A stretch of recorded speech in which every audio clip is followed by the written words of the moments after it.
ఏమండి ఆ, పత్రాలు రెడీ చేయించాను.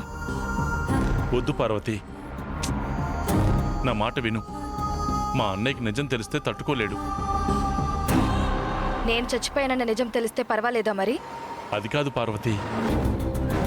నేను పెట్టు చేస్తున్నా అనుకున్నా నాకు పర్వాలేదు. మీరు ఎలాగైనా సరే ఎవ్వరికీ తెలియకుండా మీ అన్నయ్య చేత సంతకాలు తీసుకోండి. పొలం త్వరగా మన పేరు మీదకి రాయించుకోండి. ఇదిగోండి, ఇక్కడ పెట్టించండి. లేదంటే మన విడాకుల పత్రాలు రెడీ చేయించాల్సి వస్తుంది. నాతో పాపం చేయిస్తున్నావు పార్వతి. రేపు జనం మన దుస్థితి చూసి అయ్యో పాపం అనుకోకుండా ఉండాలంటే తప్పదు మరి. అయినా మనకి రావాల్సిందే కదా, ఆయనకి పోయేదేంటంట? నువ్వు నన్ను ఎన్నైనాను ఊరుకుంటాను, మా అన్నయ్యనంటే మాత్రం ఊరుకోను. ఈ పౌరుషం పెళ్ళాం పిల్లల భవిష్యత్తు కోసం చూపించండి.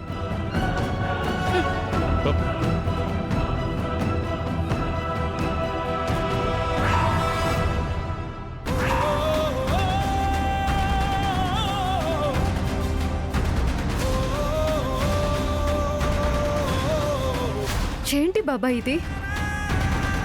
పెదనాన్న పేరు మీద ఉన్న ఆస్తి మీ పేరు మీద రాసుకుంటున్నారా? ఆస్తి గురించి ఆలోచించే అవసరం నాకు వస్తుందని నేను ఎప్పుడూ అనుకోలేదమ్మా. కానీ మీ పిన్ని రైస్ మిల్ కొనాలని పట్టుబడుతుంది. అది కొనాలి అంటే డబ్బులు కావాలి. ఆ విషయం నేరుగా అన్నయ్యకి చెప్పే ధైర్యం లేక తనకి తెలియకుండా సంతకాలు తీసుకుని పొలాన్ని మా పేరు మీద రిజిస్ట్రేషన్ చేయించుకోవాలని దాన్ని తాకట్టు పెట్టి డబ్బులు తీసుకుందాం అనుకుంటున్నాం. బాబాయ్, మీరు పెదనాన్నకి ద్రోహం చేస్తున్నారు. అలా చేయకపోతే చచ్చిపోతానని బావిలో దూకి ప్రాణాలు తీసుకోబోయింది.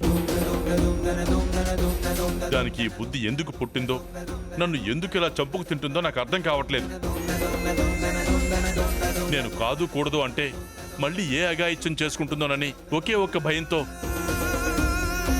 తను చెప్పిన దానికి తలాడిస్తున్నానే తప్ప కన్న తండ్రిలా పెంచి పెద్ద చేసిన అన్నయ్యని మోసం చేయాలని కాదు. తప్పు అని తెలిసినా తప్పదు అనుకుని చేయడం కూడా నేరమే బాబాయ్. ఆ తప్పుని తప్పు అని పిన్నికి అర్థమయ్యేలా చెప్పండి. తను అర్థం చేసుకోవట్లేదమ్మా. బాబాయ్, అర్థం చేసుకునే వరకు చెప్పండి. లేదంటే ఈ పాపం మిమ్మల్ని జీవితాంతం వెంటాడుతుంది. దేవుణ్ణి మోసం చేసిన పాపం మీకొద్దు. చూడండి బాబాయ్, ఆ రాముడు లక్ష్మణ్ణి ఎంత నమ్మాడో అలాగే పెదనాన్న మిమ్మల్ని నమ్ముతున్నారు. ఆ నమ్మకాన్ని వమ్ము చేయకండి బాబాయ్.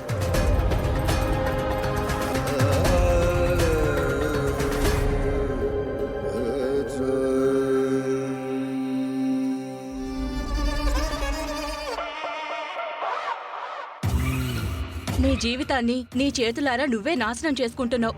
ఎలా ఉండాల్సిన దానివి ఎలా ఉన్నావో చూడు. కాలేజీకి వెళ్ళి బుద్ధిగా చదువుకోమంటే శౌర్య శౌర్య అంటూ అతను వెంటపడ్డావు.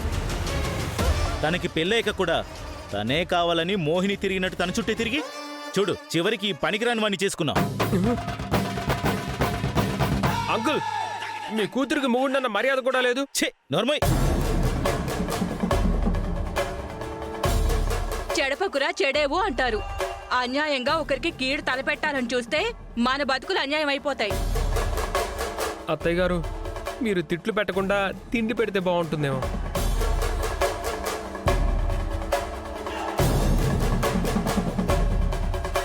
ఇదిగో తిను బాబు. థ్యాంక్స్ అత్తయ్య.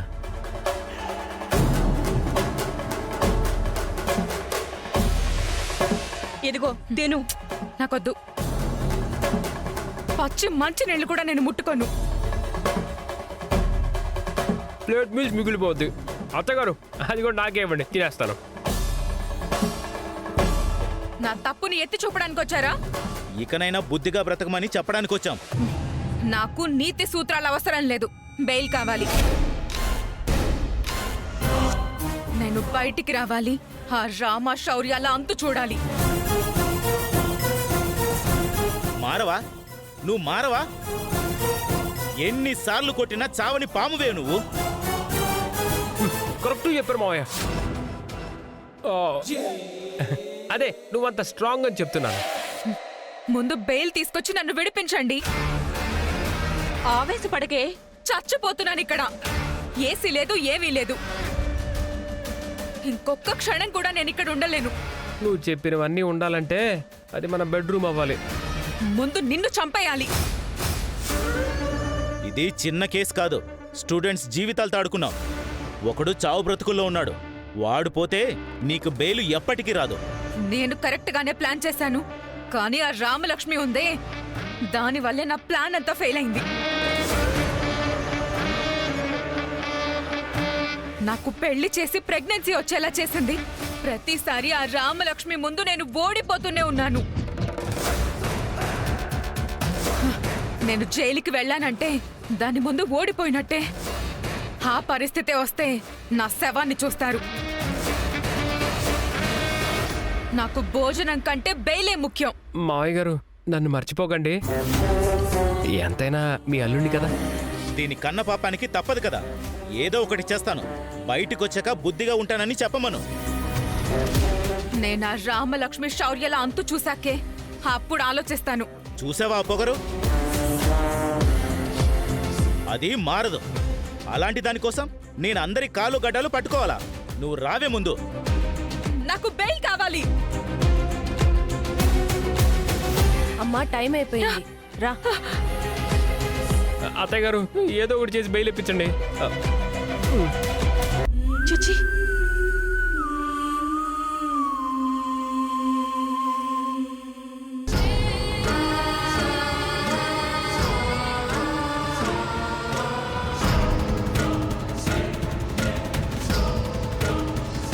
అత్తయ్య కాఫీ.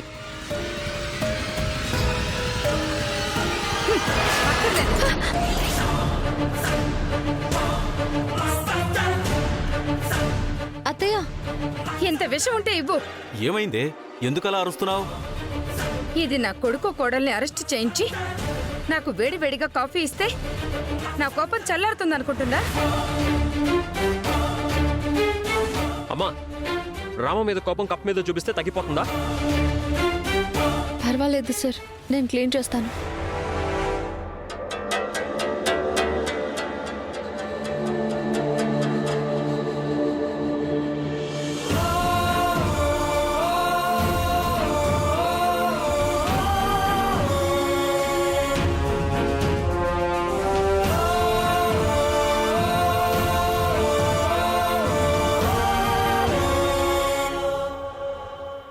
వేరు చేసి మాట్లాడతావేంటే? వీడు నీ కొడుకు కోడలు కాదా? కాదు. కానీ శౌర్యరామ నా కొడుకు కోడళ్ళు అంటే నీకు కూడా. అవన్నీ పక్కన పెట్టండి. నా చిన్న కోడలు మన వంశంకురాన్ని తన కడుపులో మోస్తుంది. సుఖంగా ఇంట్లో కూర్చుని పళ్ళు పలహారాలు తినాల్సిన టైంలో పోలీస్ స్టేషన్లో ఉంటే ఒక అత్తగా నాకు ఎలా ఉంటుంది? వీళ్ళ జీవితాలతో ఆడుకుంది కాబట్టే కర్మఫలాన్ని అనుభవిస్తుంది. నా కోడల్ని చెప్పిస్తే నేను ఊరుకోను. నా కోడలి పైన నువ్వు నోరు పారేసుకున్నా నేను ఊరుకోను. నాన్న, మీరెందుకు ఒకరినొకరు అనుకుంటున్నారు? అంటాను, 100 అంటాను. నా చిన్న కోడలు పెళ్లికి ముందు ఎన్ని ఆటలాడినా పెళ్ళయ్యాక నెల తిరక్క ముందే నెల తప్పింది. ఇది ఉంది ఎందుకు? పెళ్ళై సంవత్సరం కావస్తుంది, కడుపు లేదు, కాకరకాయ లేదు.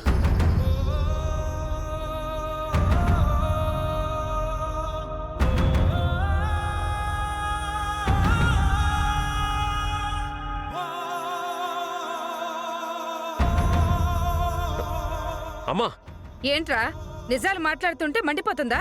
నీ పెద్దరికానికి తగ్గ మాటలు మాట్లాడమ్మా. నేను ఎలా మాట్లాడాలో నువ్వు నేర్పించకరా. సార్, మాట మాట పెరిగితే గొడవలు అవుతాయి. కొంచెం ప్రశాంతంగా ఉండండి. నీ ఆట నీ కలలు నిజం చేస్తుందని కట్టుకుని ఇంటికి తెచ్చిపెట్టావు. దానికి ఎంతసేపు ఆట మీద ధ్యాసే కాని బిడ్డను కనే ఆలోచన ఏమైనా ఉందా?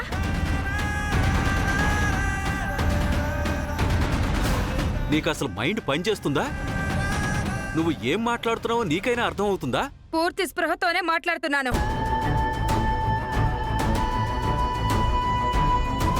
అయినా ఇలాంటి వాళ్ళు తల్లులు ఎలా అవుతారులే. చక్కని సంసారాల్లో గోతులు తవ్వే పనిలో ఉంటే. అమ్మా రామా, అస్మితను అనాల్సిన మాటలు మీ అత్తయ్య మతి భ్రమించి నిన్నంటోంది. అవన్నీ నువ్వు పట్టించుకోవద్దమ్మా.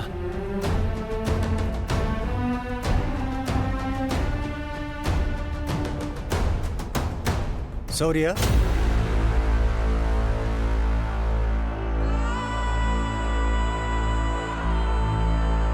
నమస్తే సార్. నమస్తే. రండి కూర్చోండి. వచ్చాడు సానుభూతి చూపించడానికి. అస్మిత మీ మీద పగబట్టి ఇలా చేస్తుందనుకోలేదు. నిజం తెలియక నీ మీద కంప్లైంట్ ఇవ్వాల్సి వచ్చింది. అమ్మ రామలక్ష్మి, నీకు కూడా సారీ చెప్పాలి. అయ్యో సార్, నాకు సారీ చెప్పడం ఏంటి సార్? అంత పెద్ద కాలేజ్లో ఏం జరిగినా బాధ్యత వహించాల్సింది మీరే కదా. అక్కడ తన మన అని దానికి తావు ఉండదు సార్. ఆ టైంలో మీరు చేసింది కరెక్టే సార్. నీలో ఈ పాజిటివ్ స్పిరిటే నన్ను మీ ఇంటి దాకా తీసుకొచ్చింది. స్టూడెంట్స్ అందరూ రియలైజ్ అయ్యారు. నిన్ను తప్పు పట్టినందుకు చాలా బాధపడుతున్నారు. కాలేజీలో స్టూడెంట్స్ మీకోసం ఎదురు చూస్తున్నారు.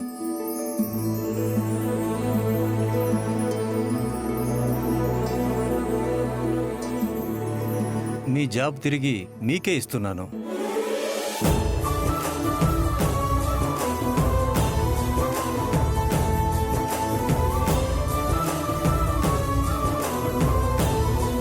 Sir thank you sir, thank you so much. మా కొడుకు నిజాయితీకి మీరు తిరిగిచ్చిన ఉద్యోగం ఒక మంచి బహుమతి అనుకుంటాం సార్. మీ కాలేజీకి ఇంకా మంచి పేరు తీసుకొచ్చే ఉత్తమ కోచ్ అవుతాడు. సంతోషం. Thank you sir.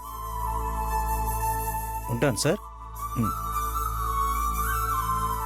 Rama. Congratulation sir. Rama, నువ్వు ఇంటి పనులు చూసుకుంటూ ఇక్కడే ఉండకు. కాలేజ్లో నేషనల్ లెవెల్ మ్యాథ్స్ సెలక్షన్స్ జరుగుతున్నాయి. త్వరగా రెడీ అవ్వు, వెళ్దాం.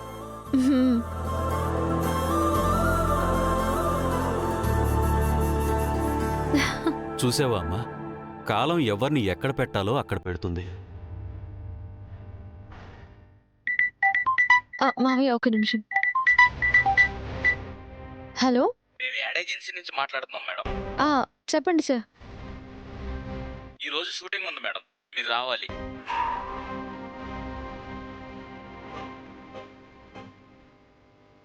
అలాగా? ఏమైందమ్మా? అది మామయ్య, యాడ్ ఏజెన్సీ వాళ్ళు కాల్ చేశారు. ఈరోజు యాడ్ షూటింగ్కి రమ్మంటున్నారు.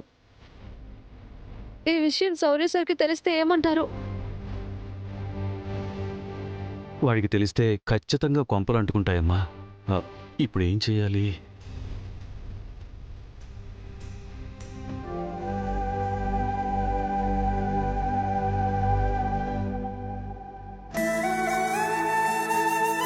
నమస్కారం అయ్యా. నమస్కారం అయ్యా. రండి రండి. నమస్కారం కూర్చోండి. అయ్యా, ఈ సంవత్సరం మన ఊళ్ళో శ్రీరామనవమి రాత్రి ఉత్సవాల గురించి మీతో మాట్లాడదామని వచ్చామయ్యా. చెప్పండి. ఎప్పట్లాగే చుట్టూ ఉన్న అన్ని ఊళ్ళల్లో అందరి భక్తులు మన ఊళ్ళో జరిగే పండుగని చూడడానికి వస్తూ ఉంటారు. కాబట్టి ఇంకొంచెం హుందాగా చేద్దామని అనుకుంటున్నాం. ఈసారి ఖర్చు కాస్త ఎక్కువ పెరిగేలా ఉంది. దానికి మీ కమిటీ కూర్చొని లెక్కలు వేసి ఏమేమి ఏర్పాట్లు చేస్తున్నారో చెప్పండి. దేనికి వెనుకాడకండి. అయ్యా, మొన్న సంతకాలు పెట్టమని పత్రాలు పంపించాం. అవి ఇస్తే బయలుదేరతాం. అరే అవును కదా. శివరాం,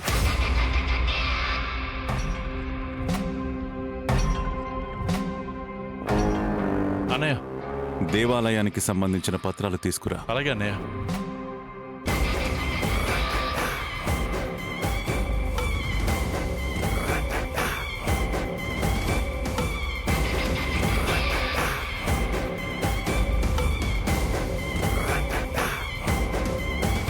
ఏమండి ఇది మర్చిపోయారు. ఇప్పుడా? ఈ సంతకాలు ప్రత్యేకంగా అడిగితే పెట్టరు కదా. ఇదే సరైన సమయం. ఆ గుడి పత్రాల్లో సంతకం పెట్టేటప్పుడు పనిలో పనిగా ఇదిగో వీటి మీద కూడా పెట్టించండి. అనుమానం రాదు. ఒక్కసారి ఆలోచించు పార్వతి. 100 సార్లు ఆలోచించినా నా నిర్ణయం ఇదే. మనం బాగుపడాలంటే ఇప్పుడు ఈ పాటలు పడాలి. ఏ గ్రహ పాటో ఏమో. వెళ్ళండి.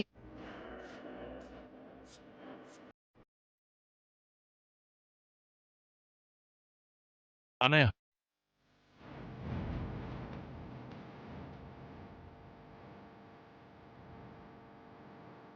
ఏంటి శివరాం, ఏంటి అలా ఉన్నావు? ఒంట్లో బాలేదా? బానే ఉన్నాను అన్నయ్య. అబ్బో అన్నదమ్ముల ప్రేమలు. ఏంట్రా ఒళ్ళంతా చెమటలు పడుతున్నాయి? జ్వరంగా ఉందా? ఏం లేదన్నయ్య, నేను బానే ఉన్నాను. నువ్వు ఎలా ఉన్నావో డాక్టర్ నిన్ను పరీక్షించి చూడాలి. నేను మామూలుగా చూసినా తెలిసిపోతుంది. ఏంటో చెప్పు. నిజంగా నేను బానే ఉన్నాను అన్నయ్య. వాతావరణంలో మార్పు వచ్చింది కదా, అందుకేనేమో. అయితే మరేం పర్వాలేదులే, జాగ్రత్తగా ఉండాలి. వర్షంలో ఎక్కువగా తడవకు. బయటికి వెళ్ళేటప్పుడు గొడుగు పట్టుకెళ్ళు. అలాగే అన్నయ్య.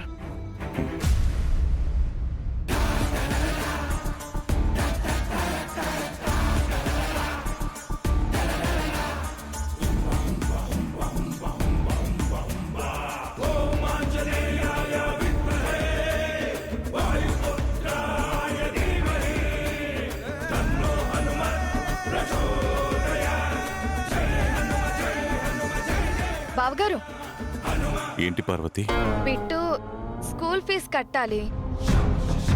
డబ్బులిస్తే వెళ్ళి కడతారు. ఎరా, ఫీజు గురించి అడగలేక నీలో నువ్వే మదన పడుతున్నావా? చూసావా, నీలో ఏదో మార్పు ఉంది అన్నాను. పార్వతి వచ్చి నాతో చెప్పే వరకు ఏది దాచకరా. అది అడగాలనుకున్నాను అన్నయ్య, కానీ ఎలా అడగాలో తెలియక. నన్ను అడగడానికి మొహమాటం ఏంట్రా? నీకు ఏం కావాలన్న అడుగు. మీ విషయంలో నేను క్షణం కూడా ఆలోచించను.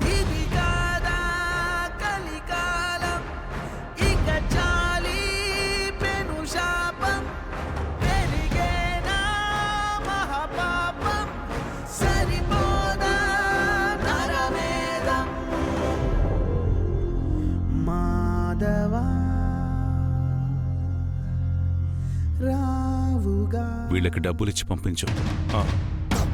నమస్కారం. మంచిదయ్యా. మంచిదయ్యా.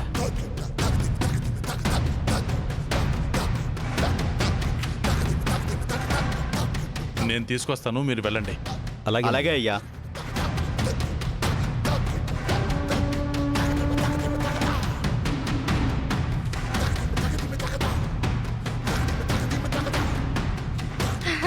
అమ్మయ్యా, పత్రాల మీద సంతకం పెట్టేశారు. దొరుకుంటే ఈ పాటికి సంతాప్ సభ పెట్టేవాళ్ళు. ఊరుకోండి, అన్నిటికీ భయపడతారు. అన్నిటికీ కాదు, అన్నయ్యకి. మా అన్నయ్యకి నేను ఖచ్చితంగా భయపడతాను. దాన్ని నేను గౌరవం, భక్తి అనుకుంటాను. అనుకుంటే అనుకోండి, లేదంటే మానుకోండి. ముందు ఈ పొలం మన పేరు మీదకి రాయించుకోవాలి.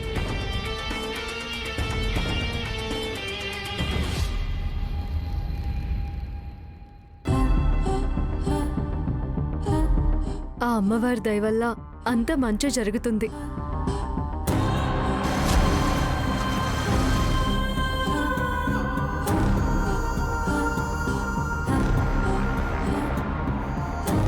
ఏంటి? ఎందుకొచ్చావు ఇక్కడికి? రాత్రి నువ్వు అక్కడి నుంచి ఎందుకు వెళ్ళిపోయావు? నేను రమ్మంటే వచ్చి వెళ్ళడం కాదు, వచ్చి నాతో గడపడం. హే, ఛీ! చీ అనకూడదు పాపా, చి పాడు అనాలి. నీ బుగ్గనే కాదు, కళ్ళు ఎరుపెక్కినా నువ్వు అందంగానే ఉన్నావు. నా గురించి ఇంకొక్క మాట మాట్లాడినా చంపేస్తాను. మాట్లాడొద్దు, మాట్లాడదాం కానీ ఈరోజు మళ్ళీ వచ్చి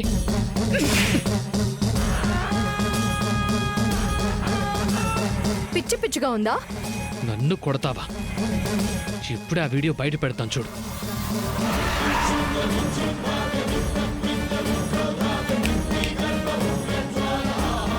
ఏంటి వీడియో లేదా? రాత్రి నువ్వు పిలవగానే తెల్ల చీర కట్టుకొని మల్లెపూలు పెట్టుకొని వచ్చి నీ ముందు నించున్నది నీకోసం కాదురా, నువ్వు తీసిన వీడియో డిలీట్ చేయడానికి. నీ ఫోన్లో వీడియో లేదు. ఇక నుంచి నువ్వు నన్ను బ్లాక్మెయిల్ చేయలేవు. ఇంకొకసారి నా కంటికి కనిపిస్తే నేనేం చేస్తానో నాకే తెలీదు.